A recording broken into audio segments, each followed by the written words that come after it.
enjoy driving all of the equipment. It's probably the funnest thing there is to do on the planet. When gunfire starts happening and you put a 17, 18-year-old in front of gunfire, sometimes they'll cry. My name is Susan Bennett, and I'm a voice actor and the original voice of Siri.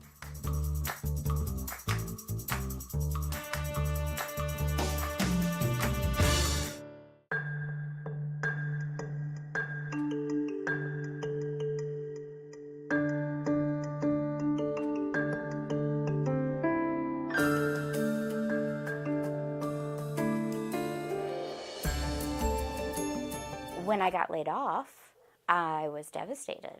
I didn't quite know what to do with myself. I was applying for jobs everywhere. I cannot just sit around and do nothing. And I was driving my husband crazy. And I was just looking, for things to do.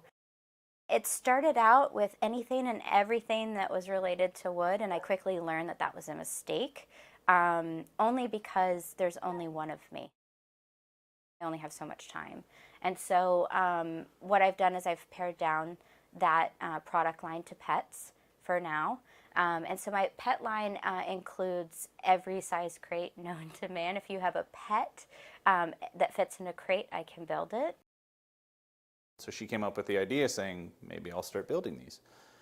I thought she was crazy at first, but after the first one and was well received, it was great. I was like, okay, well, if this is going to take off, this is going to take off. That week, I had 5 people reach out to me asking if I would build them one. It wasn't so much as a passion growing up, doing woodworking, as much as a requirement, help me, mend fences or work on the farm or do things like that. So I kind of took over Mr. Mom. I kind of stepped in and had to be more hands-on with the kids and more hands-on with the school stuff and dinners and stuff like that.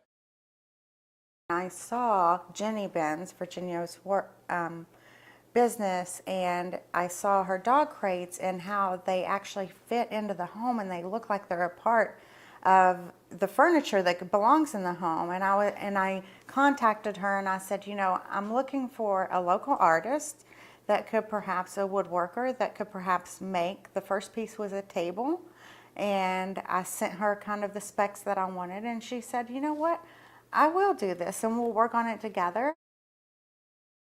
One of the things that I really was looking forward to is there's a bookshelf that looks like a tree, and the table for the staff kitchen, because I wanted them to have a nice place. And the angle of the room was weird, so she had to make it small enough to fit in. That teaches our teachers, our students, our families that pass by through, they know that Virginia made those pieces, and they can say, this is a stereotype that we're breaking down. When you own your own business, it's not a 9-to-5, it's a 24/7. So there is no end.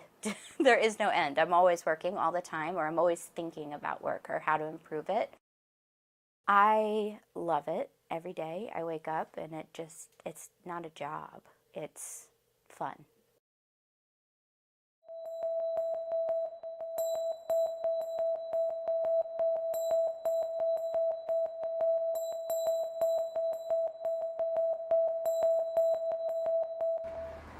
Hi, I'm Carla Hidalgo Gato with Montgomery County Fire Rescue, and I'm a firefighter here. Come on in. We run everything from a broken toe to a building on fire. This is the watch office where our calls come in and we do all of our reporting. Hi, it's Carla at 22. How are you? About 85% of the calls that we run are EMS calls, which is medical, and the other 15% or so are fire calls. This is our training room and conference room. We have our lineup board, which is all the writing positions and what equipment we're all responsible for. This is our kitchen and dining room. We generally cook together as a shift, and especially for dinner. We have dinner together. We all sleep in the same room. I've been doing this for 25 years, and I've slept in open bunk rooms. Almost every firehouse in Montgomery County has an open bunk room. all the people I've ever worked with, it's been a very pleasant experience. As a firefighter, I knew that it would be harder as a woman just because it was a man's world. I think that men come into this line of work and they're given a certain amount of respect and expectations. And as a woman, I feel like maybe we need to earn that. But I have found that once I had it, it wasn't so easy to lose it. My mom thought I had lost my mind. She thought I was crazy. There's never been a firefighter in our family, much less a woman firefighter. So this is the Nomex hood that we put on to protect our head. We keep our boots already inside of our pants so that we can put our pants and boots on quickly. Coat, it's several layers.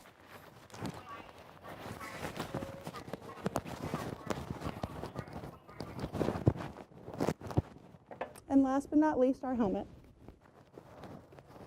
That's it. I enjoy driving all of the equipment. It's probably the funnest thing there is to do on the planet.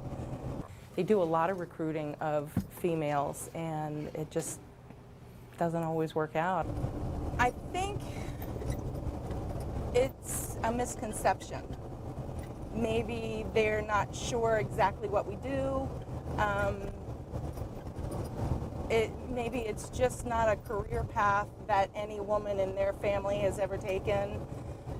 They don't perhaps know any women firefighters. You know, it could be any number of things. I think we have so much to contribute. I think we enhance and enrich the department and the job that's being done. We bring a different perspective. We approach situations from a completely different angle. Anytime you've got 6 people in a room, just having a different perspective could make a difference in the outcome of the situation.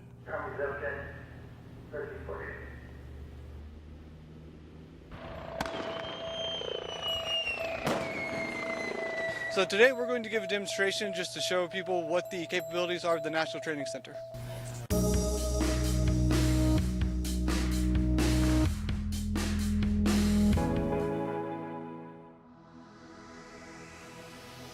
My name's Carla Babb, and I work the Pentagon beat. That access helps me to do better stories. Every day it's my responsibility to collect all of the defense news. It keeps our VOA viewers informed. I get to travel all across the globe. Anything that's defense related and how to protect and keep people safe, that's where I'll go. So it's never a dull moment at the Pentagon. My name is Carla Babb. This is my beat. I'm Patsy Widapuswara. I've been at VOA for 12 years. So almost 20 years ago, my friends and I from college, we started the first Indonesian Debating Society. We started debating internationally, and I found out that I liked it, and I'm pretty good at it. Debating paved the way for me to become a journalist because it was in one of these competitions where one of the judges, who's a big television producer in Indonesia, she saw me and then tracked me down after I graduated and offered me a job, and the rest is history. Between debating and journalism, there's a lot of similarity. You have to be able to look at an issue from different angles and then absorb the information and present it in the most effective manner. I like it here because I can be independent. Back home, there is censorship, first from the government, and then there's commercial pressures for ratings. But here, all we need to rely on is the VOA Charter, and I love my job. I can't imagine being anything other than a journalist.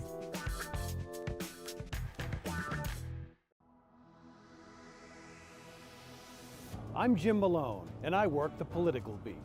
I cover what drives the political issues in the United States, what voters think, what drives the candidates, how public opinion shifts on one issue or another. It keeps you in touch with the American people and where they want the country to go. It's a great way to get a window on what's happening in the United States. I'm Jim Malone, and my beat is U.S. politics.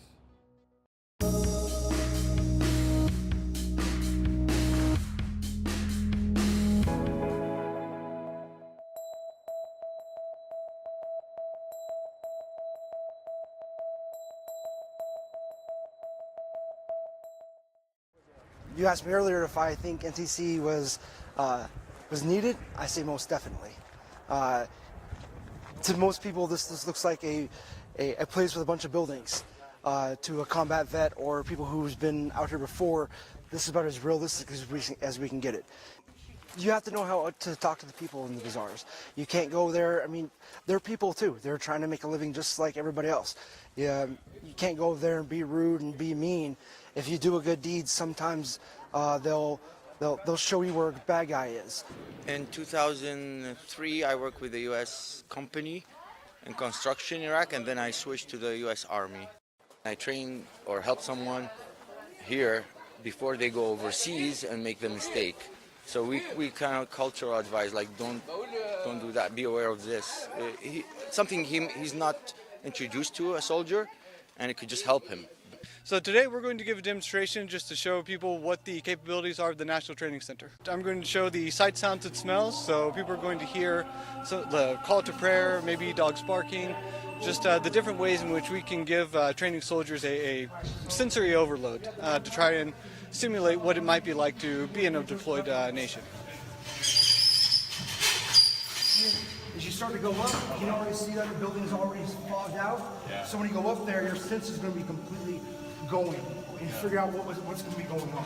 So if you have somebody hiding in the stairwell over there, how can you accomplish your mission on going through the building and finding the bad guys? When gunfire starts happening and you put a 17, 18-year-old in front of gunfire, sometimes they'll cry, sometimes they'll curl up in a ball, or sometimes they just freeze. They don't know what to do.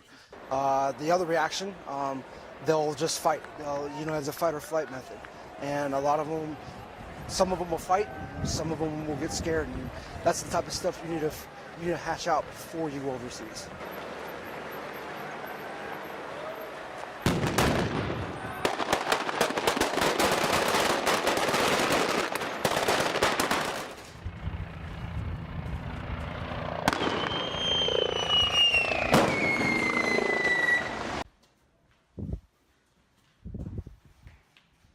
How does it feel to be on the other side? I mean, it feels weird because we're supposed to protect people, but it's a training as well to see it from both sides. Okay. After coming to, here to NTC and then going overseas, I was prepared. It was kind of a culture shock, but it was kind of like, hey, I'm back at NTC again. A lot of things were different, but it wasn't that sudden, oh, here you are, good luck. And then when stuff kicked off, of course you're gonna get that mindset, but you had the training here, and so you were more acceptable of accepting it when you were over there.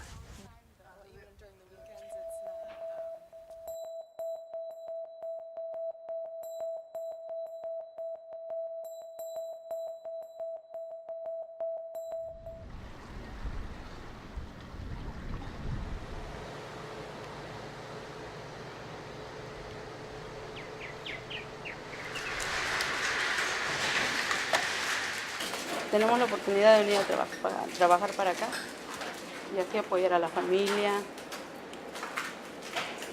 Con eso sacamos adelante a los hijos, los que tenemos hijos. Well, right now I have 30 visas. I have 30 ladies will be coming in here to work. I don't have them all here right now, but they're on their way. They should be here actually tomorrow, the rest of them. I don't know what we would do or the whole area would do without them. They keep it all moving. All the people in this whole area have built their business on them and their livelihood, and you just get cut off. How do you run a business and tomorrow they just throw a switch and say, no, that's it, you don't get anybody? It doesn't work that way. This whole area and all the people that make the baskets and the boxes and the plastic cups, all of them are going to be devastated by it too. That's a lot of income they're going to lose.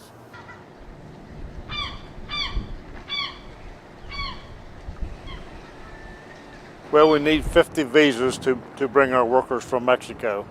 We've applied for American workers, and there's no luck at all. They're not going to pick the crabs like we need, the way things are now. The lottery system through the visa program is really what kicked us out of the program, and we're just waiting for more visas to be offered, so maybe we got another chance. How long usually the workers stay here, and how long is their work day? They come in April and leave end of November to the middle of December. It's like an 8-month job. And that's another reason why we can't hire American workers, because it's not a full-time job. It's only 8 months out of the year. Okay, these are the crab crates that we would normally be putting the crabs in to steam. Then they would be put on the table for the ladies to pick the crabs. And as you can see, we're all ready. We have baskets here, empty baskets, but we have no workers. Got everything but the workers. Edgar will call you and let you know, but they're going to release 15,000 visas next week. Yeah, they want to be here real bad. You know, it's a lot of them don't even work in the wintertime. They don't have jobs, and what money they make here in the summertime, and most of it goes back to Mexico, other than what they spend for stuff here. You know, I've never seen anything like this before. It's really fun to like watch your coffee getting made by a robot. It's amazing.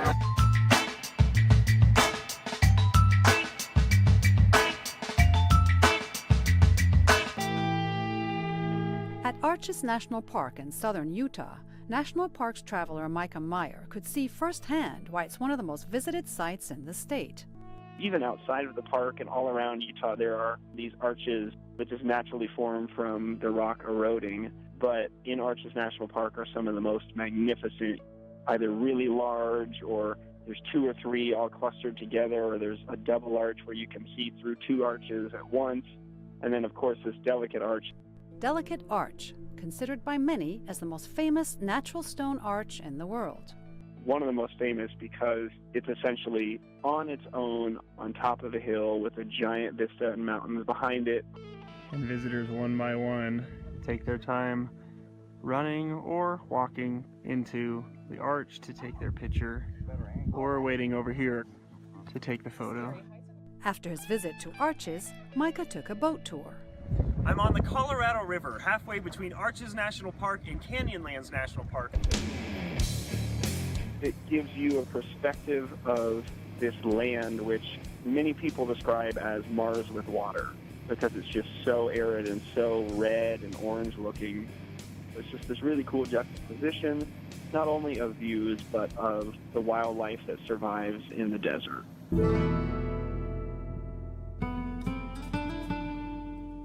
But for Micah, what came next was the real highlight. Made it to the Island in the Sky portion of Canyonlands National Park just in time for sunset. This is where you're able to drive along a scenic road that takes you along all these incredible overlooks that give you expansive views of the canyon, of the rivers, and it's a wow moment. Julie Tabo, VOA News, Washington.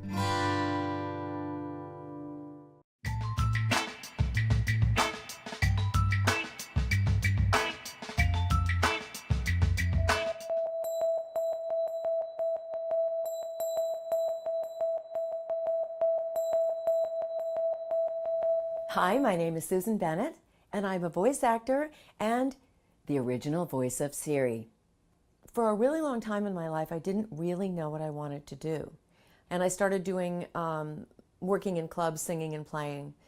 And one day, as far as getting into voice work, it was basically kind of accidental.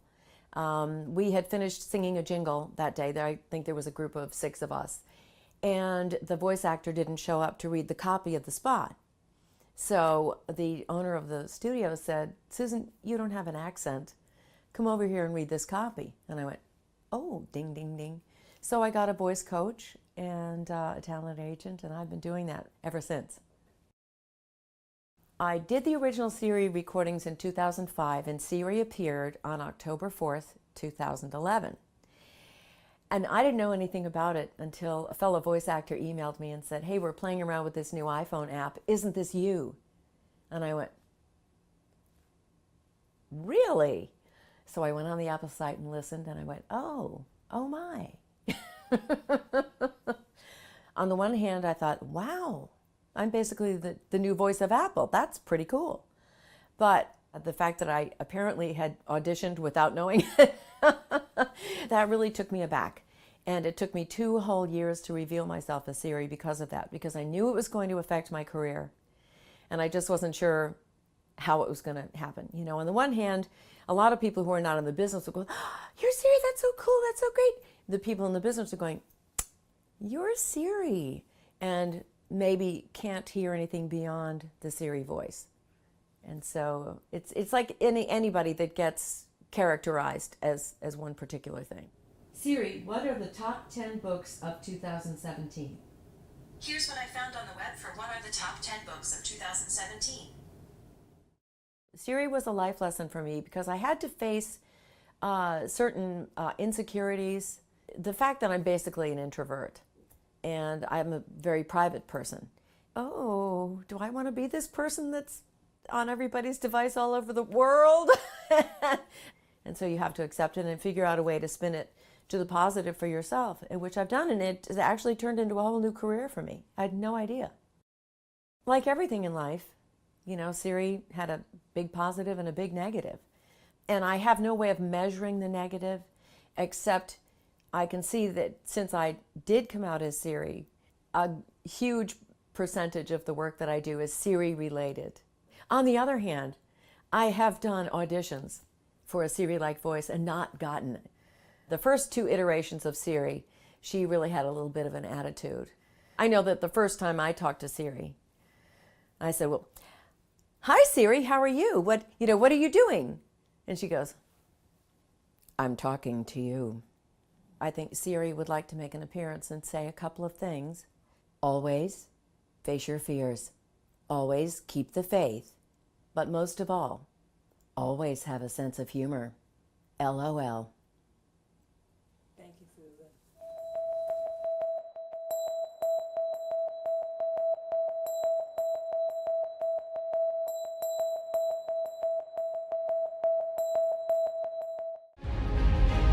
I think it's super cool. It's so innovative. I've never seen anything like this before. It's really fun to like watch your coffee getting made by a robot. It's amazing. So you can select whatever you want, and you just place the order, and I hit submit, and you're good. Come back when you get a text. So I started the company in 2008. We've been developing the machines over that time. We've had people from all over the world since we started asking for this. Coffee is ubiquitous, right? And this problem that we're solving is common around the world. The problem is very high quality coffee that's convenient, that's consistent, done just the way you like, and that is very efficient in the use of the beans and the raw materials. I started the company really thinking about the way we consume quality products in the West. We're often very wasteful, and we don't really understand what it's taken to get those quality beans, in this case beans, to our mouth essentially. And we want to be able to connect at the end of the day, not just solve the problem of quality coffee convenient, but also the connection back to origin. So we buy coffee direct from Central America, and the idea is that in the end we can use this platform to connect you, the end customer, to the farmers. And maybe the farmers have some issues, and maybe we can do programs where we connect you and say help with a water project, or help with a motor blower that's gone down in the small cooperative. So how do we use the technology of this century to connect people in lots of different ways? And coffee is a common ground that everyone can relate to.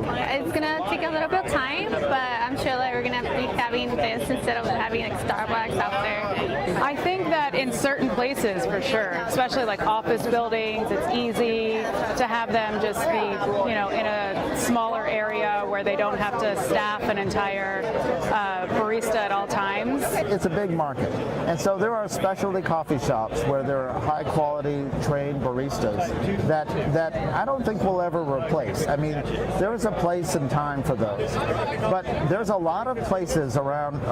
Think of a hospital in the middle of the night. Where is the quality coffee there?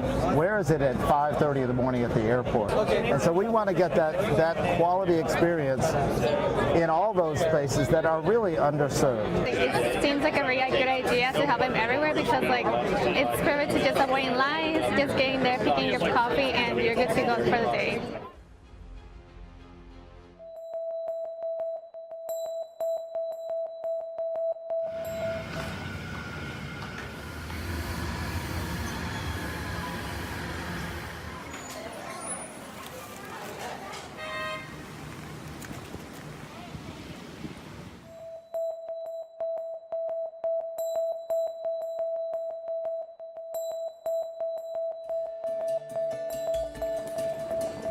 This is just my way of getting to and from work. I ran into a bridge one day, and I ran into floating trees and things, and so sometimes you would get into a mindset, and you just forgot what was going on. You forgot to look around.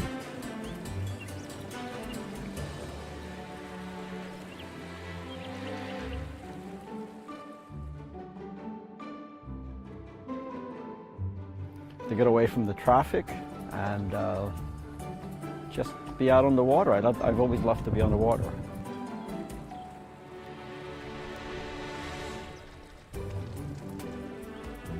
And there were always lots of birds and beaver and fish, so the turtles, so there was always something, every day was a little different.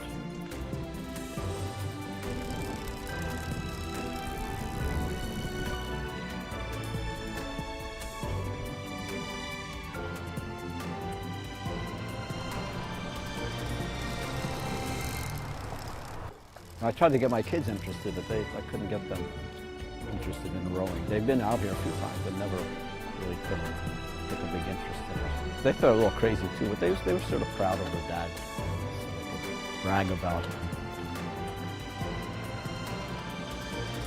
Then I went to library school at Columbia University, and at that time, in 1967, the Library of Congress was actually recruiting people, so they came to Columbia to recruit.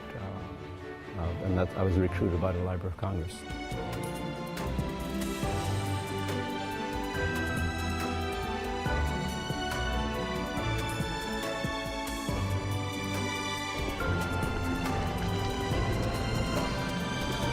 Some people take the metro every day, or they drive their cars.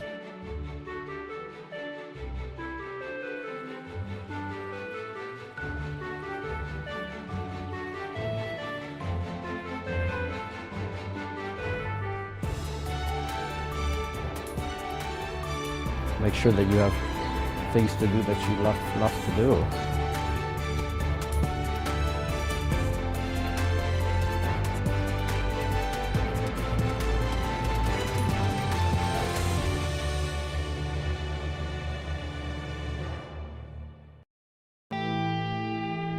At Arches National Park in southern Utah, National Parks traveler Micah Meyer could see firsthand why it's one of the most visited sites in the state. Even outside of the park and all around Utah, there are these arches that just naturally form from the rock eroding. But in Arches National Park are some of the most magnificent, either really large, or there's two or three all clustered together, or there's a double arch where you can see through two arches at once. And then, of course, this Delicate Arch. Delicate Arch, considered by many as the most famous natural stone arch in the world. One of the most famous because it's essentially on its own on top of a hill with a giant vista and mountains behind it. And visitors one by one take their time running or walking into the arch to take their picture, or waiting over here to take the photo. After his visit to Arches, Micah took a boat tour. I'm on the Colorado River, halfway between Arches National Park and Canyonlands National Park. It gives you a perspective of this land, which many people describe as Mars with water, because it's just so arid and so red and orange looking. It's just this really cool juxtaposition, not only of views, but of the wildlife that survives in the desert.